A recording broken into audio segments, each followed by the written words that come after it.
முன்னாடி உள்ள காலத்துல எல்லாருக்கும் என்ன அப்படின்னா புத்தகம் படிக்கணும்னு ஆசை இருந்தாலும் புத்தகம் வாங்குறதுக்கான வசதியோ வாய்ப்போ இல்லாம இருந்தது. அவங்க வேலை பார்க்கிற காசோ இல்ல அவங்க பெத்தவங்க வேலை பார்க்கிற காசோ அந்த குடும்பத்துடைய செலவுக்கும் அவங்களுடைய வயிற்று பசிக்குமே சரியா இருந்தது. புத்தகம் வாங்கணும்ன்ற ஆசை, புத்தகம் படிக்கணும்ன்ற ஆசை இருந்தாலும் அதை நிறைவேற்றிக்கிற காலகட்டம் அப்ப இல்ல. ஆனா இப்போ பள்ளியில, கல்லூரிகள்ல, ஊர்ல எல்லா இடத்துலயுமே நூலகங்கள் இருக்கு. அது போக புத்தக திருவிழாக்கள் நடக்குது.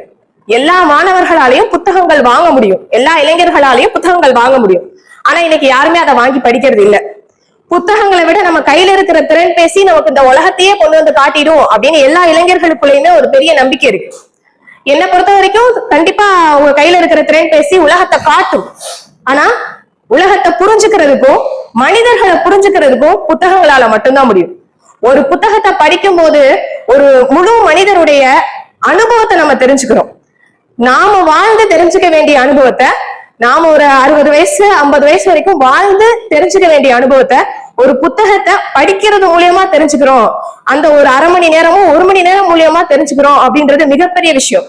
அது இன்னைக்குள்ள இளைஞர்கள் கிட்ட கம்மியா இருக்கு அப்படின்னு நான் நினைக்கிறேன். ஏன்னா நானும் ஆசிரியையா இருக்கிறேன், மாணவர்கள் கூட பயணிக்கிற வேலையில தான் இருக்கிறேன், அன்றாட மாணவர்களை பார்த்துட்டு தான் இருக்கிறேன். அவங்க எல்லார்கிட்டயுமே ஒரு விஷயம் என்ன அப்படின்னா, புத்தகம் படிக்கிறதுனாலதான் தெரிஞ்சுக்க முடியுமா, நாங்க தான் இன்னைக்கு செல்லுலயே நிறைய தெரிஞ்சுக்கிறோமே, இதை நான் நிறைய கேட்டிருக்கேன். இன்னொன்னு என்ன அப்படின்னா, கனவு லோகத்துல இருக்கிற இளைஞர்கள் தான் அதிகம். அந்த மாதிரி இளைஞர்கள் கிட்ட, அந்த மாதிரி மாணவர்கள் கிட்ட இந்த புத்தகம் போகணும்னு நினைக்கிறேன். ஏன்னா இத்தனூண்டு கதையில ரொம்ப ஆழமான கருத்துக்களை ரொம்ப எளிமையா சொல்லியிருக்கிறாங்க.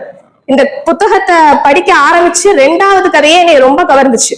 என்ன கதை அப்படின்னா, கோவில் வாசலில் யாசகம் கேட்டு கை நீட்டி நின்றவரிடம் எதுவும் இல்லை என மறுத்துவிட்டு கோவிலுக்குள் சென்று பிரார்த்தனை செய்கிறார். யாசகனாக வேடமிட்டு வந்த இறைவன் ஏமாந்து திரும்பினார். நாம நினைக்கிறோம் கோவில் கருவறைக்குள்ளதான் சாமி இருக்கிறாரு அப்படின்னு. ஆனா அது அப்படித்தானா? எல்லா மனிதர்களுக்குள்ளேயும் சாமி இல்லையா? மனசாட்சியும் மனிதாபிமானமும் உள்ள எல்லா மனிதர்கள்கிட்டயும் சாமி இருக்கிறாங்கல்ல, கடவுள் இருக்கிறாங்கல்ல. ரோட்ல போயிட்டு இருக்கோம், ஸ்டாண்ட் எடுக்காம போறோம், யாரோ ஒருத்தர் டக்குன்னு பார்த்துட்டு அண்ணாச்சி ஸ்டாண்ட் எடுக்கல, எடுத்து விட்டுட்டு போங்க அப்படின்னு சொன்னா அன்னைக்கு அவர் நமக்கு கடவுள் இல்ல? நம்ம வீட்டுல வளர்க்குற பிராணி திடீர்னு நம்ம சாப்பிட வச்சிருந்த தட்டை கீழே தட்டி விட்டுருச்சு, ஒரு கோபத்துல அதை திட்டிடுறோம், இல்ல அடிக்க கூட செஞ்சிடறோம். அடிச்சு முடிச்சுட்டு பார்க்கும்போது அந்த தட்டுல பள்ளி இருந்ததுன்னா அன்னைக்கு அந்த உயிரினம் நமக்கு கடவுள் இல்லையா? அன்றாட வாழ்க்கையில நாம சந்திக்கிற மனிதர்கள் நமக்கு செய்யற ஏதோ ஒரு உதவி, அதுல கடவுள் இருக்கிறாங்க இல்லையா? அந்த இவ்வளவு ஆழமான ஒரு சிந்தனைய, ஒரு கருத்தை அந்த சின்ன கதையில கொடுத்திருந்தாங்க. இன்னொரு கதை, திறமையான கணித ஆசிரியர் தான் தனது வீட்டு செலவு கணக்கு புரியாமல் திண்டாடுகிறார்.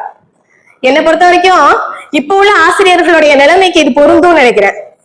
நல்ல திறமையான ஆசிரியர் தான், கல்லூரியில நல்ல பாடம் எடுக்கிறவங்க தான், நிறைய மாணவர்களுக்கு முன்மாதிரியா இருக்கிறவங்க தான். ஆனா அதுல கிடைக்கிற சம்பளம் அவங்க பிள்ளைகளுடைய வாழ்க்கைக்கே பத்த மாட்டேங்குது. நாட்டு நடப்புக்கு அருமையான ஒரு கதை இந்த புத்தகத்துல இருந்தது. என்ன அப்படின்னா, ஒரு முக்கிய பிரமுகரின் வீட்டில் திருடி கொண்டு வந்த பணத்தில் சரக்கு வாங்கும் போது மாட்டிக்கொண்டான். திருடிய அனைத்தும் கள்ள நோட்டுகள். இந்த நிலைமைக்கு ரொம்ப பொருத்தமான கதையா இந்த கதையை நான் பாக்குறேன். அதே மாதிரி நேர்மையான மனிதர்களே இல்லையா, நேர்மையான ஆட்களே இல்லையா அப்படின்னா, எங்கோ மூலையில ஒரு 4 பேர் இருக்காங்க. ஏன் எங்கோ மூலையில 4 பேர், எல்லா இடத்துலயும் ஏன் நேர்மையான மனிதர்கள் இல்ல அப்படின்ற சிந்தனையை தூண்டுற மாதிரி ஒரு கதை. நல்ல நேர்மையான காவல்துறை அதிகாரிக்கு மக்களாக சேர்ந்து பாராட்டு விழா நடத்துகிறார்கள். அடுத்த வாரமே வந்தது அவருக்கு 10வது இடம் மாறுது. இன்னைக்கு நிலைமை அப்படிதான் இருக்கு. நேர்மையா ஒரு மனிதன் ஒரு இடத்துல இருக்க முடியாது, ரொம்ப காலம் நீடிச்சிருக்க முடியாது. அடுத்தடுத்து அவங்களுக்கு என்ன வந்துகிட்டே இருக்கும், போராட்டங்களும் அடிகளும் நிறைய வந்துகிட்டே இருக்கும். இதுதான் இன்னைக்குள்ள நிலைமை. இந்த புத்தகத்துல இருக்கிற சின்ன சின்ன கதைகள் ரொம்ப ஆழமான கருத்துக்களை ரொம்ப யதார்த்தமா சொல்லுது. யதார்த்த உலகத்திலேயே இல்லாத இளைஞர்கள் இன்னைக்கு நிறைய பேர் இருக்காங்க. வெறும் கனவு உலகத்துல மட்டுமே வாழ்ந்துட்டு இருக்கிற இளைஞர்கள், அப்படிப்பட்ட மாணவர்கள் தான் இன்னைக்கு அதிகம். அவங்க கிட்ட இந்த புத்தகம் கிடைக்கணும் அப்படின்றத நான் ரொம்ப வேண்டி விரும்பி கேட்டுக்கிறேன். இப்ப இந்த வீடியோ யூடியூப்ல போடுவாங்கன்னு நினைக்கிறேன். சோ இதை பாக்குற இளைஞர்கள், இதை பாக்குற மக்கள் கண்டிப்பா இந்த புத்தகத்தை வாசிக்கணும். நாம சின்ன சின்ன கருத்துக்களை எங்கெங்கயோ செல்லுல அந்த மாதிரி எல்லாம் பார்த்துட்டு போயிட்டே இருக்கிறோம், ஒரு நிமிஷத்துல கடந்துருவோம். ஆனா புத்தகம் படிக்கும் போது அந்த கருத்தை கடக்கிறதுக்கு ரொம்ப காலமாகும். அந்த கருத்தை நம்ம நிறைய நேரங்கள் என்ன செய்ய மாட்டோம்னா மறக்கவே மாட்டோம். வாழ்க்கையில ஏதாவது ஒரு சமயத்துல ஏதாவது ஒரு சந்தர்ப்பத்துல நாம நிற்கும் போது அன்னைக்கு அந்த புத்தகத்துல படிச்ச கதை ஒண்ணு டக்குன்னு நமக்கு ஞாபகத்துக்கு வரும். இதுல இன்னொரு கதை ஒண்ணு பார்த்தேன். தீண்டாமையே இப்ப இல்ல, தீண்டாமை அப்படின்ற அந்த பேச்சே கிடையாது அப்படின்னு சொல்லிட்டு இருக்கோம். ஆனா இன்னைக்கு சில இடங்கள்ல அது இருக்கு. இதுல என்ன கதை அப்படின்னா, சுத்தம் சுத்தம் என்று புலம்பிக் கொண்டிருக்கும் வேதானந்தம் தனது தோட்டத்தின் ஓரத்தில் நடந்து செல்லும் போது தவறி சாக்கடை வாய்க்காலில் விழுந்து விடுகிறார். அதை பார்த்த தோட்டக்காரன் ஓடி வந்து தன் கையை கொடுத்து அவரை தூக்கி விடும் போது சொன்னான், உங்களை தூக்கி விடும் எனது கை அழுக்காகத்தான் இருக்கிறது, பரவாயில்லையா முதலாளி என்று. அப்போ அவன் சுத்தம் பார்த்திருந்தா, தோட்டக்காரன் சுத்தம் பார்த்திருந்தா முதலாளியோட நிலைமை, முதலாளி நினைச்சு பார்க்கல தோட்டக்காரன் மனுஷன் தான் அப்படின்னு. அவர் சுத்தம் தான் பார்த்தாரு. ஆனா தோட்டக்காரன் நினைச்சு பார்த்தான் முதலாளி மனிதன் அப்படின்னு. அந்த மனிதாபிமானம் ஏழைக்கு பணக்காரனுக்கு எல்லாம் இல்ல, மனிதனா பிறந்த எல்லாருக்குமே இருக்கணும். இந்த அருமையான புத்தகத்தை மதிப்புரை செய்ய வாய்ப்பு கொடுத்த அனைத்து நல்லுள்ளங்களுக்கும் எனது நன்றியை கூறி விடைபெறுகிறேன். நன்றி, வணக்கம். சிவானந்தம் ஐயாவின் இத்தினூண்டு கதை, சிவானந்தம் ஐயாவின் இத்தினூண்டு கதை.